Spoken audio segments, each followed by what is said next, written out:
Hey, got part 2 here of my LowGlow. I did receive my custom length rear lights. I'm going to go ahead and remove the smaller ones, 16-inch, and install the 34-inch. Hopefully it'll nicely go around the corner and light up more of the road. So as you can see here, I got my box. Yes, I already opened it. I already ate my screw snacks. But there you can see my 34-inch rear. And I went ahead and picked up an extra pack of the extender cables. Because you never know when something's gonna go wrong. All right, got the longer strips on. I like how they go all around the corner. I decided not to take the stickum off because it really didn't, the old ones didn't really stick. So I just decided to use zip ties all the way down.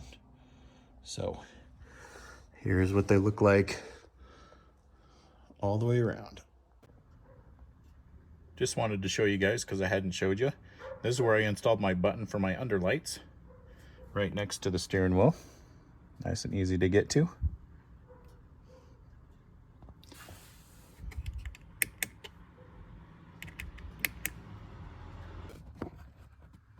Just wanted to show you guys.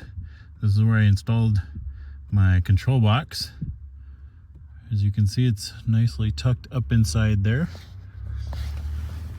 And this is underneath the glove box. So right up inside there.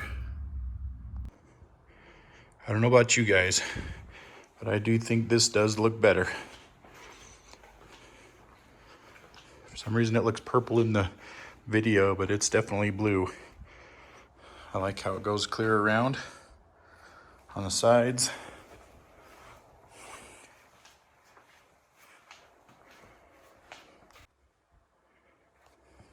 And here's the rainbow effect.